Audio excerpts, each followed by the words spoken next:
नमस्कार, मी Jyoti Patwardhan. Welcome to Jyoti Patwardhan channel. आज आपण करणार आहोत कैरीचं पन्ह। थंडावा देणारं, आल्हाददायक, ताजंतवानं करणारं, रिफ्रेशिंग असं कैरीचं पन्ह। तुम्ही जर याचा पल्प किंवा गर तयार करून ठेवलात तर फ्रीजमध्ये बरेच दिवस टिकतो आणि मग तुम्हाला हवं तेव्हा पन्ह करू शकता। किंवा तुम्हाला आवडत असेल तर हा आंबट गोड असा पल्प किंवा गर जेवताना तोंडी लावणं म्हणून सुद्धा घेऊ शकता। पोळीबरोबर छान लागतं। चला तर मग व्हिडिओला सुरुवात करूया। कैरीचं पन्ह करण्यासाठी एक कैरी घेतलेली आहे। स्वच्छ धुवून पुसून अशी ही कैरी एका भांड्यात ठेवून उकडून घ्यायचे। मी ही कुकरला उकडून घेणार आहे। यात पाणी न घालता उकडून घ्यायचे। 3-4 शिट्ट्या करून ही कैरी उकडून घेतलेली आहे। आणि आता आपण याचा गर काढून घेऊया।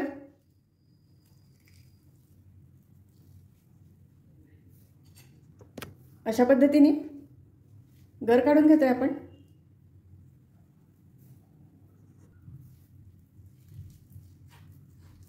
कोळीचा पण गर काढून घेऊया।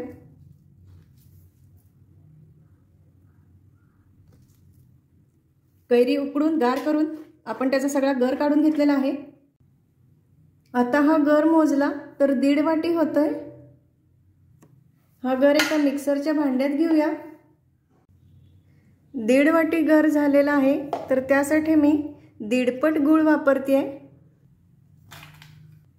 म्हणजे 2.25 वाट्या मी इथं गूळ घेतलाय। कैरीच्या आंबटपणानुसार तुम्ही गूळ कमी जास्त करू शकता किंवा तुमच्या आवडीनुसार किती गोड पाहिजे त्यानुसार, किंवा गुळाऐवजी तुम्ही साखर पण घालू शकता। यात आता चवीनुसार मीठ घालूया। 1.5 चमचा मीठ घातलं मी यात। आणि आता हे पाणी न घालता मिक्सरला बारीक करून घेतोय। हे मिक्सरला फिरवून झालेलं आहे। तुम्ही बघू शकता अगदी बारीक असं वाटून घेतलेलं आहे।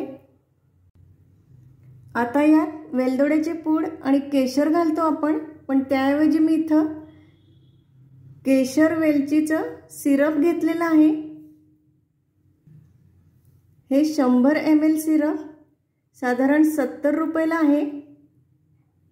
केशर वेलची सिरप ते घालतोय आपण आता। 1.5 चमचा सिरप घातलं मी।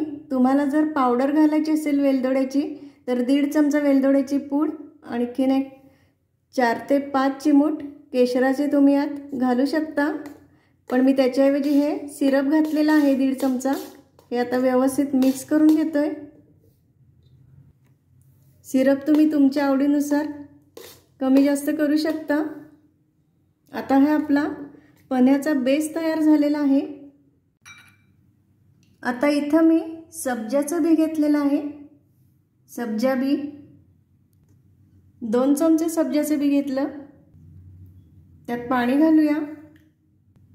साधारण अर्धी वाटी पाणी घालून हे थोडा वेळ भिजत ठेवूया।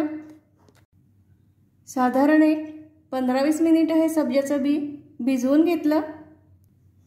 आता एका पातेल्यात मी 2 ग्लास पाणी घेते।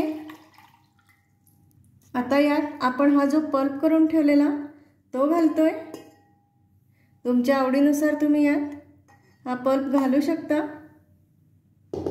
आता मी इथं 2 चमचे घातलाय। हे व्यवस्थित ढवळून घेऊया।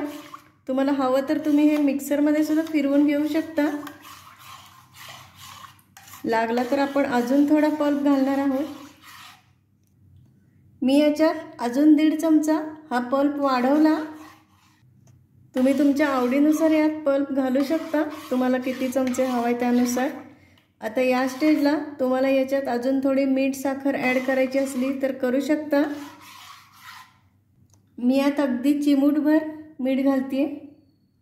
इथं मी हे साध्या पाण्यात घालून केलं हे पन्ह, पण तुम्हाला हवं तर तुम्ही फ्रीजमधलं किंवा माठातल्या पाण्यात करू शकता, किंवा हे तयार झालेलं पन्ह तुम्ही फ्रीजमध्ये ठेवू शकता, किंवा यात बर्फ घालू शकता। आता हे आपलं पन्ह तयार आहे, ते सर्व करून घेऊया। आता सुरुवातीला आपण नेहमी जसं पन्ह सर्व करतो तसं करूया। 2-3 बर्फाचे खडे घेतले आणि त्यात हे पन्ह, हे असं आपण नेहमीच सर्व करतो, पण आज आपण थोडं वेगळ्या पद्धतीने सर्व करणार आहोत। बघूया कसं ते। इथं मी थोडासा चाट मसाला घेतलेला आहे। ग्लासला मी काठाला थोडंसं पाण्याचा हात लावते आणि याला आता आपण हा थोडासा चाट मसाला लावून घेतोय। थोडासा बर्फ घेतोय, बर्फाचे क्यूब 2-3 क्यूब घातले मी बर्फाचे। त्यात हा जो आपण सब्जा भिजवून ठेवलेला तो घालूया। साधारण 1 चमचा सब्जा घातला मी। थोडेसे कलिंगडाचे असे बारीक तुकडे करून घेतलेले आहेत मी, ते घालूया।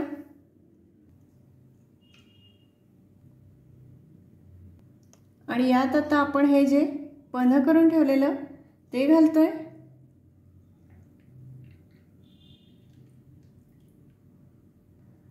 आणि वरून सजावटीसाठी थोडासा पुदिना। तुम्ही बघू शकताय अप्रतिम दिसतंय हे। आपलं नेहमीचंच पन्ह थोडंसं वेगळ्या स्टाईलने सर्व केलंय, खूप सुंदर। केशरवेलची सिरप जे मी इथं वापरलेला आहे, तुम्हाला हवा असेल तर तुम्ही अजून थोडं जास्त ते यात घालू शकता, किंवा जे सब्जाचं बी मी इथं वापरले ते थोडंसं दाटसर वाटतंय, पाणी कमी झाल्यासारखं वाटतंय, तर थोडं अजून पाणी घालून मग तुम्ही ते पाण्यात घालू शकता। आय होप की तुम्हाला हा व्हिडिओ आवडला असेल। धन्यवाद।